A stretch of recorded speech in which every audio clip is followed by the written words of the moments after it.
Hey memory makers, I'm back in the US and I made it home and I wanted to give you the top 10 tips for traveling to Vietnam. So if you followed my series, you saw me going by motorbike from north to south. Check out the playlist here for more information on that if you are interested to learn more about Vietnam. But I figured I'd put some tips together for you on some of the mistakes I've made so you don't make the same, and give you top 10 travel tips for your journey to Vietnam. Welcome to A Man's Memories. Follow me on an epic journey through Vietnam by motorbike, on the footsteps of history, exploring happiness in unexpected places, meeting new people, and learning about the culture along the way. So lean back and enjoy as we make memories together in the pursuit of happiness. 1. Pack light. So what I mean by that is pack light. If you are in a situation where you're riding a motorcycle or motorbike, or even going with a night bus or with a train or plane or automobile, having a 15 to 20 pound bag at the most is ideal. Why? Because you're going to walk a lot. You're going to carry it around a lot. You're going to take buses and trains and maybe even explore on your own with a motorcycle. And so weight makes a big difference. What I did is I just packed for a week. I had a lot of different gear in that pack, but essentially one of the things that was really convenient is that there are so many different places you can do laundry. And so if you are concerned about having dirty laundry, don't worry. There's laundry mats everywhere. Most of the hostels have laundry service, and you can just pop it in, and then the next day you get it back fresh and clean. So that's my first tip. Tip number 2, make sure you pack some rain gear. Pack it and take it with you. The rainy season in Vietnam kind of goes all over the place. There's 4 climate zones.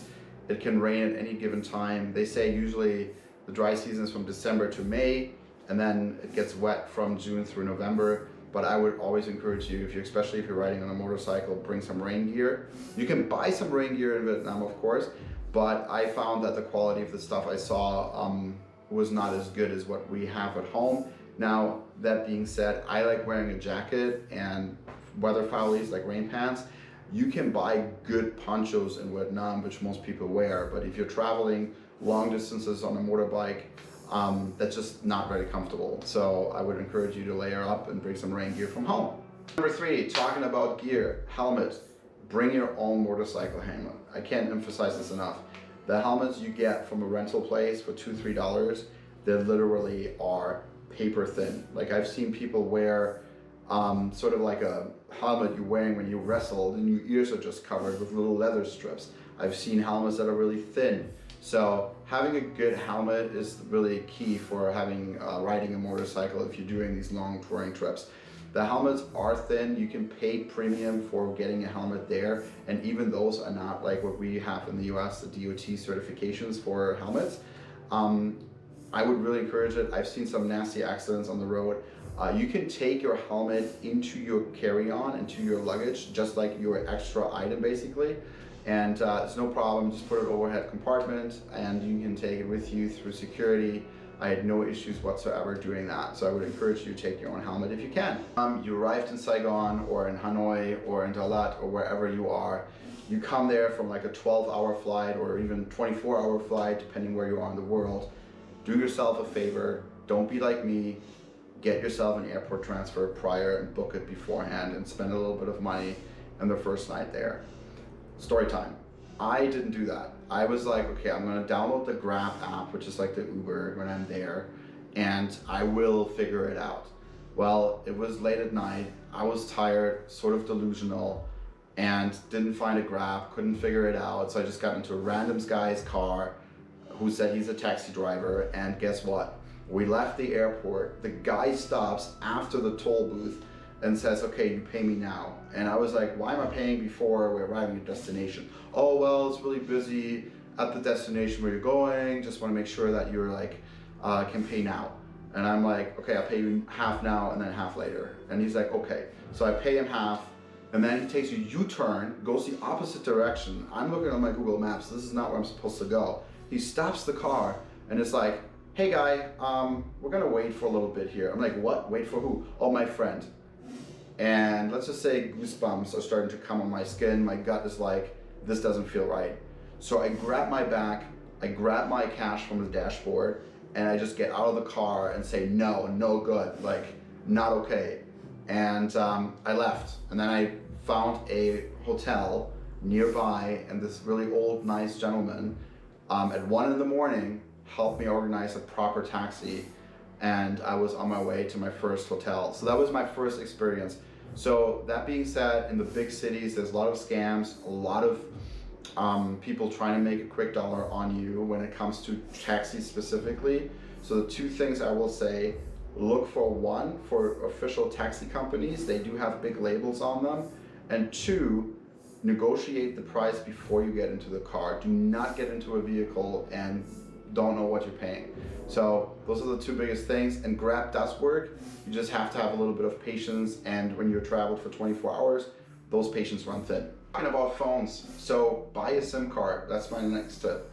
Buy a SIM card at the airport or at your hostel. There's plenty of places where you can do it. I would recommend Vettel. That's the service that I used. They really were good. I had bought one SIM card for like $30 for 30 gigabytes. It lasted me through my whole entire trip there. They had service in the most remote areas where I was traveling through, and so that is definitely something I would recommend to use. Talking about phones, Google Maps is your friend. So Google Maps is pretty much the most predominant thing in Vietnam, and you can download those maps beforehand when you have Wi-Fi, and so then you have them on your phone, and so you don't get lost if you don't have a reception. And that's also Google Translate is really big in Vietnam. So people use Google Translate all the time. Vietnamese in rural areas don't necessarily speak English, and so Google Map, just type it in, helps you out, and you are ready to go to your next destination or finding a great place to eat. I can't tell you how many times I had to go Google Translate and just work my way with my hands and Google Translate to figure out where I'm at or what I'm eating. And pro tip, Google Lens. Google Lens is the best thing that ever was invented. If you are looking at Google Lens, you can go on your smartphone, on Google Lens, you look at a picture of a menu or you look at a billboard, and it translates it to. It's an augmented reality, and it looks at the menu or at the writing on the wall, and it will make it into English. It's great. It's absolutely fantastic if you don't speak Vietnamese. Housekeeping items for your personal hygiene. Wet wipes. Wet wipes are your friend. Why? Because some of the places you're gonna be, they don't necessarily always have toilet paper or even a proper place to do your business. And so I would recommend have wet wipes on you. That's not to say that of course hostels have bathrooms and things like that, but some of the places I've been in the more remote areas, I was really glad that I had my wet wipes with me. Let's just say it was easier and more hygienic to use. And then mosquito spray. So there's this mosquito spray you can buy in Vietnam. It's called Rose Burst, I think. I will try to put a picture here somewhere. That's the best stuff you can get, and it really helps you with mosquitoes. There's not like a ton in the road or a ton in the city, but it's more like at nighttime when you are sitting around somewhere in nature, it can get pretty annoying. So that's definitely something I would recommend as well. And last but not least, number 9. So currency conversion. So let's talk about money for a minute. If you are in the US and you get Vietnamese dong, the currency, roughly like 500,000 Vietnamese dong or VND, is $21 US. So that gives you an idea. 500,000 is the largest bill you can withdraw from an ATM machine. And some of the ATMs will have very big restrictions. So you can only withdraw like 1-2 million VND on some of these ATM machines per transaction. So what you have to do is you take the card out, you put it back in, and you get more. The reason why I say that is it depends where you travel to. So some of the areas, they will not have as much availability on ATM machines. And so you just have to use your best judgment on what you think is right. The way I did it is I would get like 1 or 2 million or 3 million even out when I had a larger expense, and I would just pay for that, and then I would go to the next big city to get money again, but I would never carry like 10 million with me or something crazy. So just use your own best judgment on that, and make sure that you have a card that is enabled for foreign travel, so have a travel notice on your bank, Some of the ATMs, the fees are pretty nominal, like 20, 30 cents, a dollar for like a transaction. And yeah, it's very common to stand in line for a little bit in ATM machines. So most people get money in the morning from ATMs for whatever reason, and then they go about their day. So I would encourage you to do the same. Just have your card with you, make sure your bank knows that you're gone, and withdraw money as you need it. Tip number 10, last but not least, and this is really important: be kind and smile. Why? Because people are just nice in Vietnam.